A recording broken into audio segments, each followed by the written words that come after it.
This is my AGM mp40. I ordered it and it came, and I'm just going to make a simple review, and so that whenever you get the AGM mp40, you know how to put it together and know everything about it. So let's get to work. This is the box. Looks very nice. I ordered mine off Amazon from Airsoft Guys. I ordered it black instead of purple. So let's continue. This is the gun. This is the manual. I recommend you read the manual because that helps you learn everything about it, which is very, very important. I don't know exactly how many rounds this thing holds. On the website I bought it from, it said it holds 60 rounds. Most of the time it holds 50, so I'll just say 50 to 70. Because I don't want to argue about it either. Okay, so that's the magazine. Look, it comes with a speed loader. You cannot load the gun without a speed loader, so it comes with it, so don't panic. These are the BBs it comes with. Of course, all the videos say, don't use those BBs. And it says, Golden Ball. Due to the high performance nature of this airsoft gun, AGM recommends the use of golden seamless 6mm BBs for maximum factory apparatus performance. Yeah, you should use that. You shouldn't use this junk stuff that they made in the factory. Basically, they're telling you, hey, why don't you use these pellets to kill your gun? Just don't use them. And then, what really matters, the actual gun. It's not too heavy at all. Especially if you're, if you're used to holding really light guns. This could be a little bit heavy at first whenever you take it out, but the more you hold it and, play with it, you should be better and better at holding it. It's also not hard to hold it still either. Now, let's get on to reviewing the gun itself. Sometimes you just have to get the magazine right.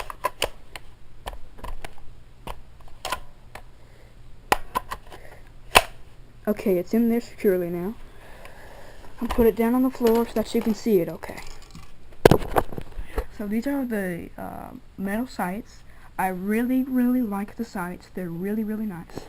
The orange flash hider is ABS plastic, not really a bad thing. On my other M40 plastic one, they had a little button right here. That button was what released the magazine. But on this one, it adds to the realism. It's this big old round button here. That's so whenever you press this, it'll release the magazine. This is right now. It's on full auto. I leave it on full auto to add to the realism because the real AGM mp40 was only full auto. So if you wanted to, this is semi-automatic, and this is fully automatic. And this is the fold-out stock. This button's a little bit hard to push, but not too hard. So that's the stock. I don't really use the stock that much because I want to keep the sights up to my face closer. So now we close it. It clicks into place. And there are two flip-up sights, or at least that's what they say they are. On mine, this is the first sight. It sends straight up, and this one, I haven't gotten even this one up yet. I don't even think it comes up. It's so down there, really hard. So those are the sights. These are the sling mounts. This is the first one right here, and this is the second one. Of course, my gun didn't come with a sling. I don't know why, but that's not anything important. Okay. Oh yes, where the battery is stored. There's also a trick I wanted to show you about where to put the batteries and not have to worry about it pinching it. So most of the time they say you turn it, but instead you like pull it.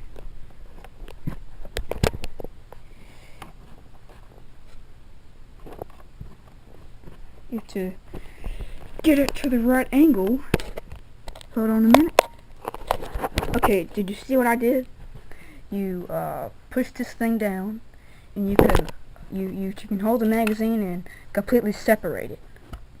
This is the gearbox, and this is where the battery is stored. 8.4 volt 1100 milliamp battery. Now, that trick I wanted to show you. First, you disconnect it.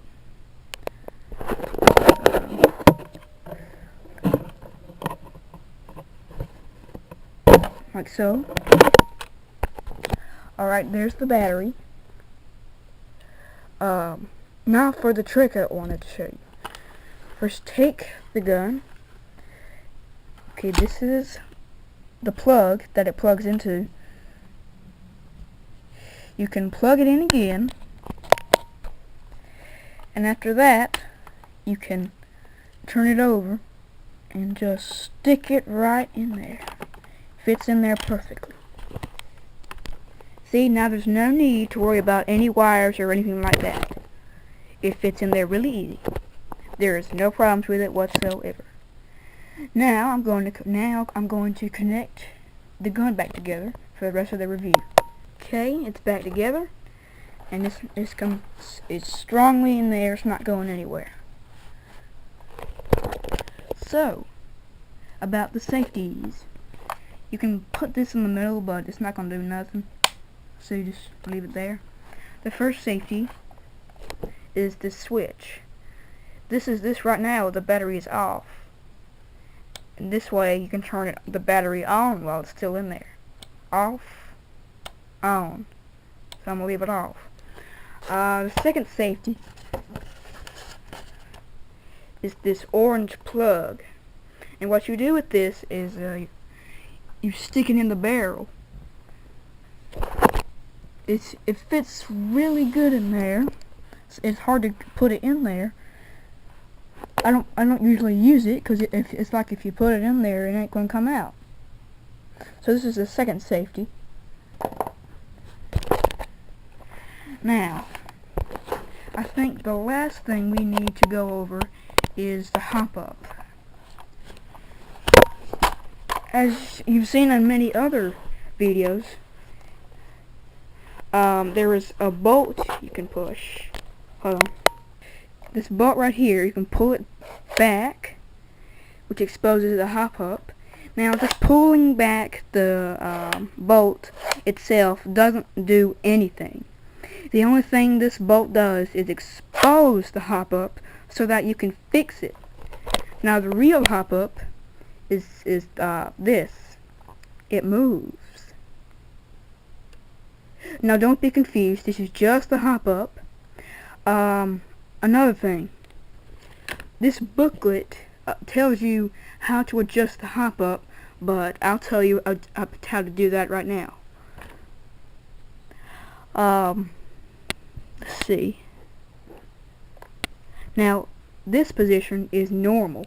All the way up it can go. Back is a really powerful hop up. And if you put it in the middle, that means that the bullet will go where you aim down your sights. Not exactly where you aim, but really close to where you're aiming at. So, normal, high, and this is my normal. It's enough sure that you can aim down the sides. And, now that you have adjusted the hop up, you can close the chamber. And leave it closed if you want to put the magazine in and open and close it for realism, you can do that. but you can close it to keep dirt out of it. And the sights are pretty traditional. Much better than the plastic one. I think you can see that okay. So, that's pretty much. Oh wait, one more thing. This is the cleaning rod, and for unjamming. Like if your baby speed gets low, you can stick a cloth with like oil on it. You can stick it in the barrel and turn it side to side, which will clean the barrel and make your pellets go out of the gun much faster, which is what you want. So I think I've gone over. Oh yeah, this is another thing that most people don't explain. How to put the pellets in the magazine. This looks intimidating, doesn't it? It always looked intimidating to me, but no one really ever explained how to put the pellets in. So, it's, let's see. What you do is, you take your speed loader,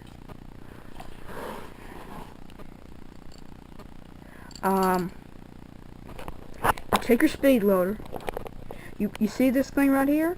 It goes back, and there's like a little thing right here that keeps the babies inside the magazine.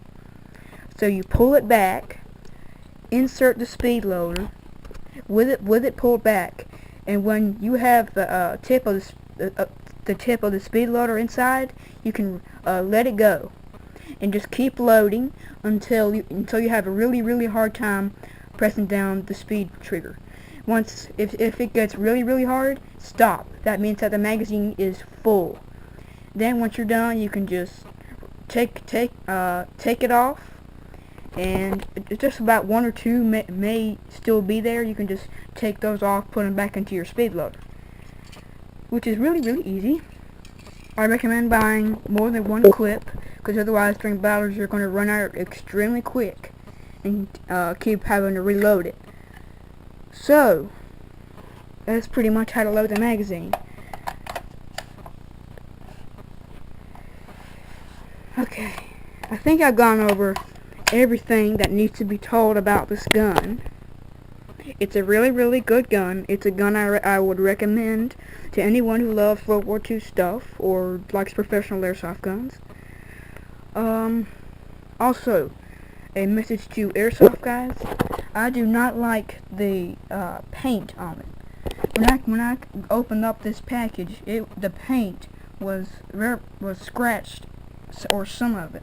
As you can see here, there's a scratches everywhere. Of course they can be painted, but that's just a complaint, because I don't like having scratches on it. Alright, so I think that's it. So, I think I'll see y'all later with a shooting test. Thanks for watching.